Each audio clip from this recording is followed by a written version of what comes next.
Yesus, tak satu pun dapat menghiburku, tak seorang pun dapat menolongku. Hanya Yesus jawaban hidupku.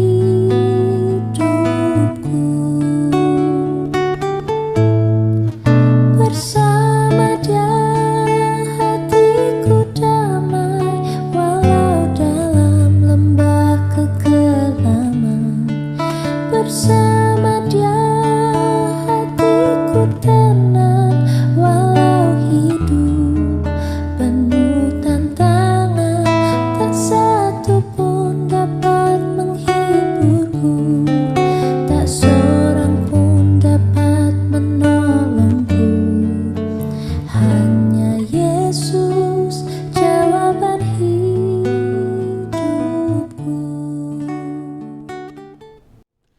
Damai sejahtera Allah yang melampaui segala akal, itulah yang memelihara hati dan pikiranmu di dalam Kristus Yesus Tuhan kita.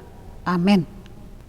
Saudaraku yang beribadah, ibadah lingkungan di rumah masing-masing, firman Tuhan bagi kita terambil dari Yakobus 5 ayat 1 sampai dengan 6.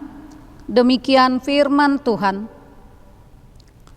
Jadi sekarang hai kamu orang-orang kaya, menangislah dan merataplah atas sengsara yang akan menimpa kamu. Kekayaanmu sudah busuk dan pakaianmu telah dimakan ngengat.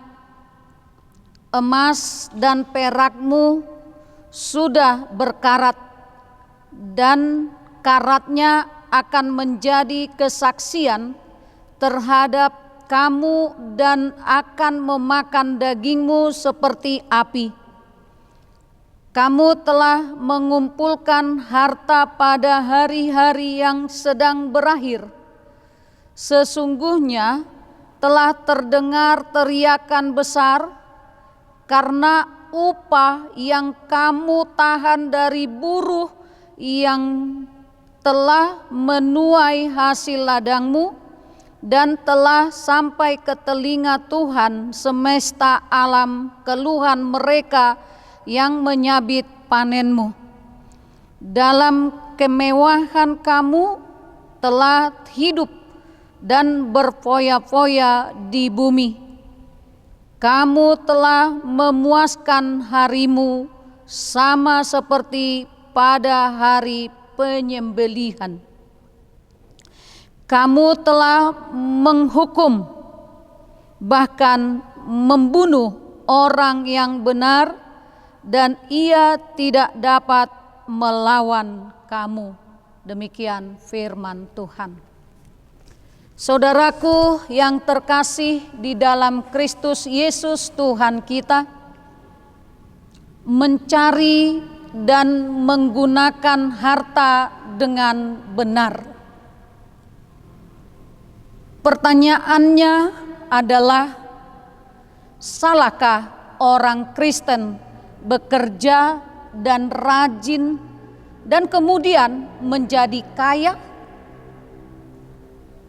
Saya pikir tidak ada yang salah dengan harta kekayaan itu sendiri. Karena sejak awal di dalam Alkitab kita,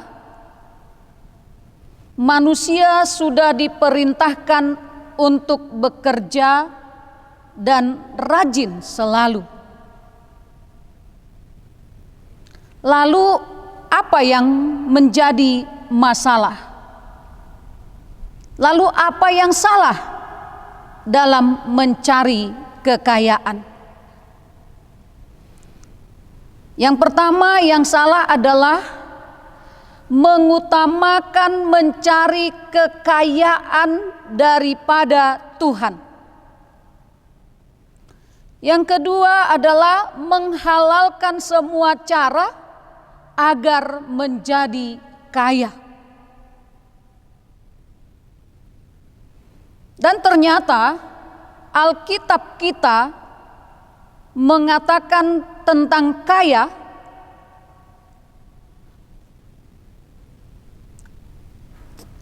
Alkitab kita tidak mengajarkan bahwa semua orang kaya adalah berdosa. Tidak semua orang kaya berdosa. Salah satu di antaranya adalah contohnya Abraham dan Ayub dan lain-lainnya. Lalu di dalam nats ini kita melihat dosa orang kaya dan akibat yang disebabkan oleh dosa itu. Apa dosa orang kaya dalam nats ini? Dosa orang kaya dalam nats ini adalah kita lihat di ayat 3. Mengumpulkan harta pada hari-hari terakhir. Adapun yang dimaksud dengan mengumpulkan harta atau uang tidak sama dengan bekerja atau mencari nafkah. Masalahnya adalah Alkitab kita mengharuskan kita bekerja dan mencari nafkah. Paulus sendiri katakan, nasora mangulah unang maibana mangan.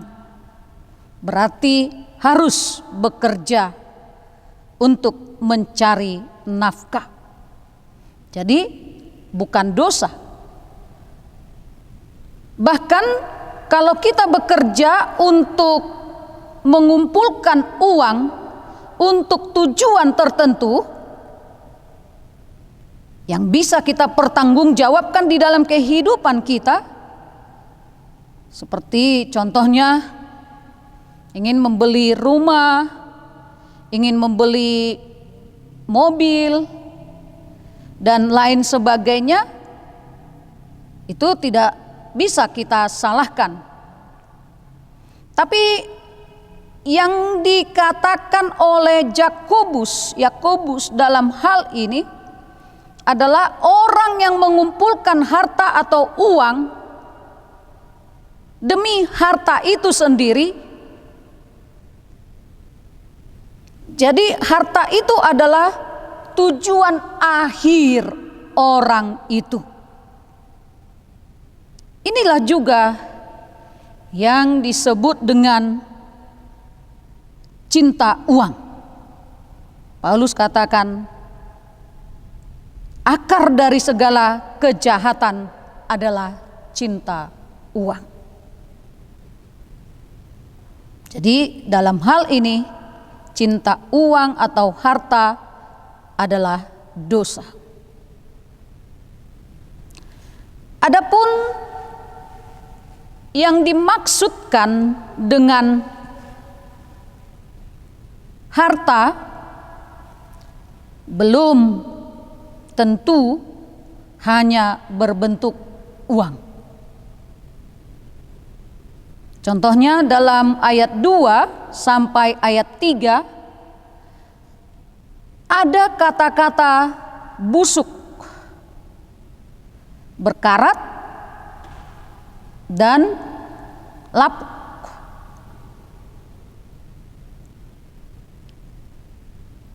Kalau dikatakan busuk berarti menunjuk kepada makanan. Dan juga disebut tentang pakaian. Karena pada saat itu harta memang sering ada dalam bentuk pakaian dan juga disebutkan tentang emas dan perak. Kalau kita tidak menimbun uang, tetapi menimbun mobil, rumah, tanah, permata, emas, dan lain sebagainya, itu juga adalah menimbun harta. Orang-orang kaya itu mengumpulkan uang pada hari-hari terakhir. Ya. Sebetulnya hari-hari terakhir adalah saat di mana manusia harus lebih sebenarnya mendekatkan diri kepada Tuhan. Siap sedia menghadapi kedatangan Tuhan untuk kedua kalinya. Dengan belajar dari firman Tuhan, yang seharusnya yang kita lakukan adalah berdoa dan mempersiapkan diri untuk kedatangan Tuhan Yesus. Tetapi orang-orang kaya itu justru menimbun harta untuk dirinya sendiri.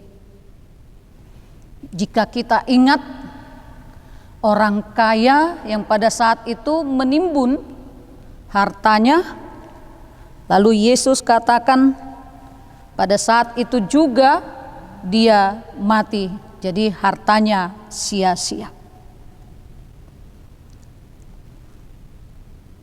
Yang kedua, dalam hal ini, yang tadi pertama adalah dosa orang kaya mengumpulkan harta pada hari-hari terakhir di ayat 3. Tapi yang kedua di sini adalah menahan upah buruh. Itu kita bisa lihat di ayat 4. Dalam Ulangan 24 ayat 14 sampai 15 jelas sekali disebutkan larangan memeras buruh dan sebaliknya. Sebaliknya agar membayar upah buruh tepat pada waktunya. Karena sebagai orang miskin, ia sangat membutuhkan uang itu. Jangan sampai kita menahan gaji atau upah dari pembantu kita. Tapi lihatlah, orang kaya yang dimaksudkan oleh Yakobus dalam hal ini adalah orang kaya itu tidak peduli dengan hukum Tuhan dan mereka menahan upah buruh. Jadi dalam usaha mereka untuk menjadi lebih kaya, mereka tidak segan-segan untuk menindas dan merugikan orang atau buruh mereka. Mereka berusaha mendapatkan harta dengan cara tidak adil dan tidak halal. Yang ketiga, dosa di situ disebut adalah hidup berfoya-foya. Itu bisa kita lihat di ayat 5. Memang Alkitab kita tidak menyuruh kita untuk hidup sebagai pertapa, menyendiri. Tapi Alkitab kita melarang kita, tapi tidak melarang juga ya untuk berpesta, bersenang-senang. Tapi apa yang dilakukan oleh orang kaya ini justru sudah melewati batas. Mereka berpesta pora dan memuaskan hati sendiri setiap hari. Yang keempat, menghukum dan membunuh orang benar. Di ayat 6 kita lihat. Jika kita lihat yang memberatkan kesalahan mereka adalah yang dihukum dan yang dibunuh adalah orang benar.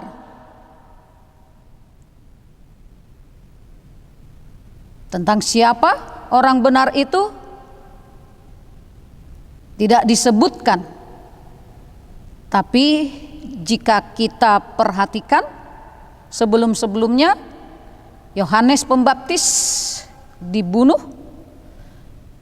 Yesus, Stefanus, dan yang lain-lainnya.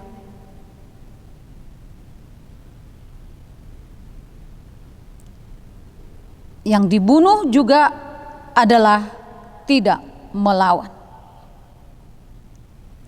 Lalu apa akibat dosa dari orang kaya yang disebutkan dalam nats ini?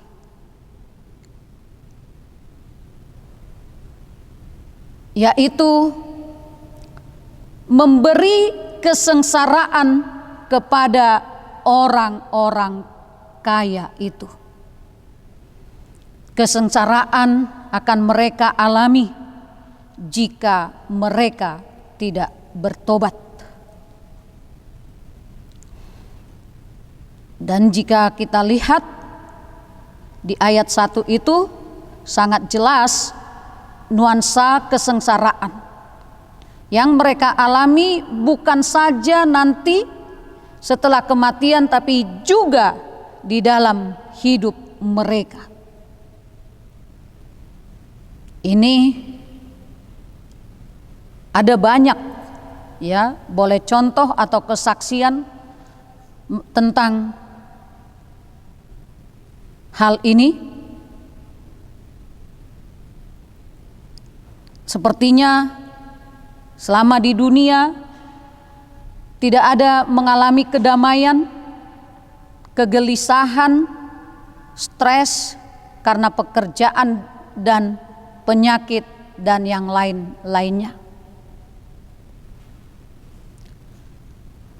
Akibat dosa dari kekayaan dan tindakan Allah itu adalah menghancurkan kekayaan mereka.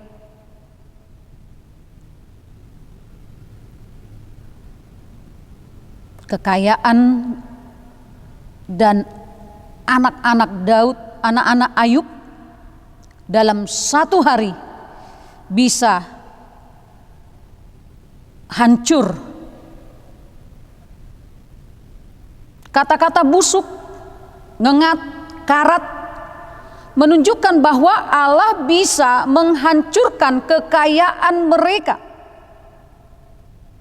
dengan berbagai macam cara.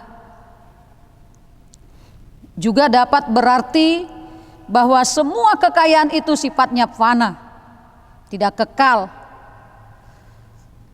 Ia hanya berguna selama hidup di dunia ini.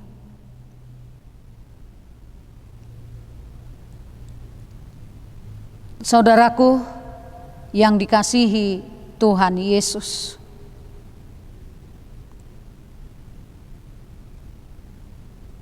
dalam Matius 6 ayat 20 dikatakan mengumpulkan harta di sorga, sebab di sorga ngengat, karat tidak akan merusak, pencuri juga tidak akan membongkar atau mencurinya.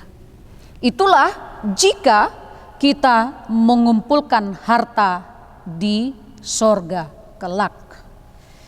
Apa ya aplikasi daripada nats ini? Yang pertama adalah bahwa mencari dan menggunakan kekayaan dengan benar mengingatkan bagaimana seharusnya kita sebagai orang percaya bekerja dan mencari kekayaan dan menggunakan hasil pekerjaan kita dengan benar. Artinya sesuai dengan kehendak Allah. Yakobus 5 ayat 1 sampai 6 ini mengingatkan kita agar memahami bahwa harta kekayaan yang kita miliki bagaimanapun banyaknya, semuanya itu bersifat panah, tidak ada yang kekal.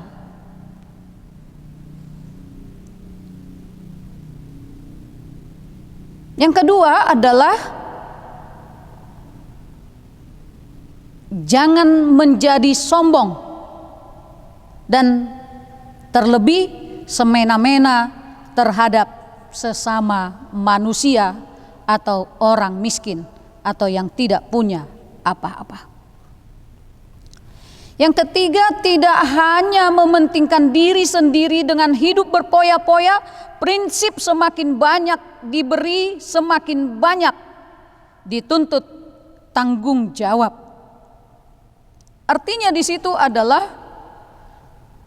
semakin banyak harta kekayaan kita, semakin banyak pula tuntutan agar menjadi saluran berkat bagi orang lain, khususnya yang membutuhkan, terlebih di zaman pandemi COVID-19 ini. Yang berikutnya, dalam hal ini firman Tuhan menekankan kepada kita agar orang percaya rajin bekerja. Sejak awal dunia diciptakan, hal itu sudah ditekankan.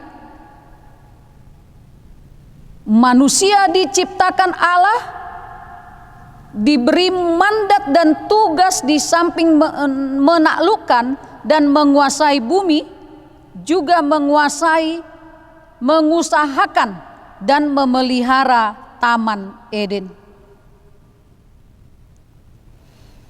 Dalam Amsal 6 ayat 6, justru Salomo bahkan sangat-sangat menyuruh, memotivasi orang yang malas bekerja, orang malas belajar kepada semut. Hai pemalas, belajarlah kepada semut. Jadi dalam hal ini Paulus mengatakan agar orang yang malas bekerja janganlah diberi makan. Jadi rajin bekerja haruslah juga dipahami sebagai panggilan, ya, panggilan orang percaya. Jadi saudaraku yang dikasihi Tuhan, marilah kita mencari dan menggunakan kekayaan yang sudah diberikan oleh Allah dengan benar. Uang dapat membeli tempat tidur, uang dapat membeli makanan enak, tapi dengan uang tidak bisa memberi kita rasa bahagia, membeli kita, ya, membelikan uang kita tidak bisa kita beli supaya kita bahagia. Uang bisa membeli makanan yang enak, tapi rasa kenyang, rasa sejahtera belum tentu. Jadi oleh karena itu, bersyukurlah untuk apa yang Tuhan sudah berikan kepada kita, dan kita gunakanlah harta kekayaan kita itu untuk hal yang baik, untuk hal-hal yang berguna, dan biarlah harta kita itu juga bisa menjadi berkat bagi orang lain. Amin. Kita berdoa. Terima kasih Bapa di surga atas firman-Mu mengingatkan kami tentang harta kekayaan, supaya jangan itu menjadi fokus kami, Tapi biarlah fokus kami di hari-hari terakhir, di hari-hari menjelang kedatangan Tuhan Yesus, kami mempersiapkan diri untuk menyambut kedatangan Tuhan Yesus kedua kalinya. Ajar kami Tuhan memakai harta yang Tuhan berikan kepada kami untuk menjadi berkat bagi orang lain. Dan ajar kami Tuhan bahwa uang dapat membeli makanan, tempat tidur, rumah, tapi uang tidak dapat membeli kebahagiaan. Berkatilah semua jemaat-Mu dimanapun mereka beribadah, ibadah lingkungan, kiranya Tuhan menyertai mereka, memberikan sukacita, memberikan kesehatan.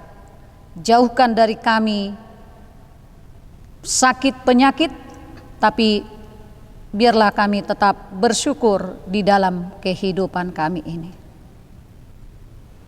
Terima kasih Tuhan Yesus, dengarlah doa permohonan kami ini. Amin.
Bersama Dia hatiku tenang.